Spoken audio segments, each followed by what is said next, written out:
Il y a quelque chose d'assez fascinant qui se passe autour de Fela Kuti. En 2025, Higher Ground, la société de production fondée par Barack et Michelle Obama, produit une série entière consacrée à Fela, Fear No Man. Barack Obama lui-même y intervient.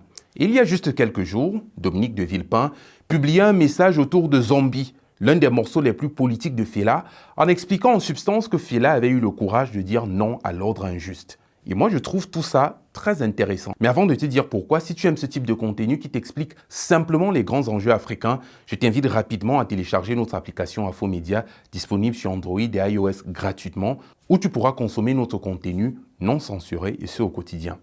Je disais donc que tout ceci est très intéressant, pas parce que ces hommes n'auraient pas le droit d'aimer Fela, mais parce que cela nous rappelle quelque chose de fondamental.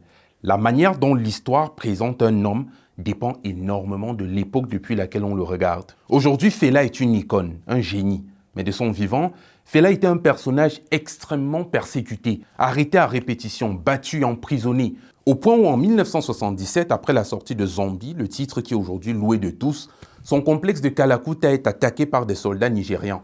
Sa maison et son studio sont détruits. Sa mère est grièvement blessée et elle en mourra plus tard. Parlons justement de Fela Kuti, pour les plus curieux d'entre vous, nous lui avons dédié un épisode entier dans notre magazine Afro Soul, magazine dédié aux grands génies de la musique africaine. Je vous invite vivement à découvrir cet épisode la semaine prochaine sur notre application Infomédia. Ce phénomène dépasse largement Fela. Regardez Nelson Mandela. Aujourd'hui, son visage est partout. Des places portent son nom, des dirigeants occidentaux le citent. Il est devenu une incarnation mondiale de la réconciliation. Mais pendant des décennies, l'ANC, le parti auquel il appartenait, était traité comme une organisation dangereuse, terroriste, dans plusieurs capitales occidentales. Plus incroyable encore, il faudra attendre jusqu'à 2008 pour que les États-Unis cessent de traiter Nelson Mandela de terroriste. Parlons de Martin Luther King qui est aujourd'hui cité dans les écoles, dans les discours présidentiels, dans les campagnes publicitaires. Mais de son vivant, le FBI le surveillait intensement. La traque était constante. Je ne vais pas parler de Malcolm X. Alors voici la question qui m'intéresse. Qui décide du moment où un radical devient un visionnaire? Qui décide du moment où celui qu'on présentait hier comme dangereux devient 30 ans plus tard un héros que tout le monde peut citer? Qu'est-ce qui a changé? L'homme ou les intérêts de ceux qui racontent son histoire? Parce que c'est là que les Africains doivent être très vigilants et faire très attention. Il existe une différence fondamentale entre réhabiliter une pensée et récupérer une image.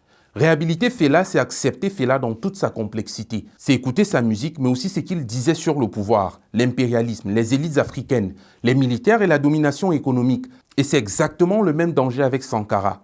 Tout le monde veut désormais citer Sankara. La souveraineté, la dignité, le panafricanisme, mais beaucoup veulent le symbole sans nécessairement accepter les questions politiques que son discours continue de poser aujourd'hui même. Et c'est pour cette raison que l'Afrique doit apprendre à conserver sa propre mémoire, protéger ses hommes forts et entretenir son propre narratif. Je dirais même que c'est urgent. Parce que si vous abandonnez entièrement à d'autres le pouvoir de raconter votre histoire, ils possèdent également le pouvoir de décider qui sont vos héros et qui sont vos monstres. Aujourd'hui, on peut salir votre réputation et votre crédibilité avec un seul mot.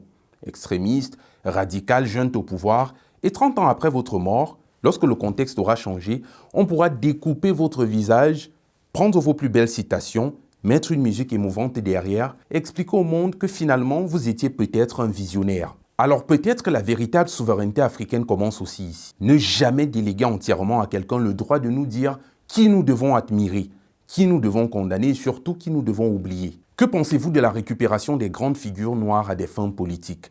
Parlons en commentaire, je suis Livingston Amand, c'était Afro au quotidien. Continuez de suivre Afro Média pour un narratif africain sans complaisance, mais sans condescendance. À demain.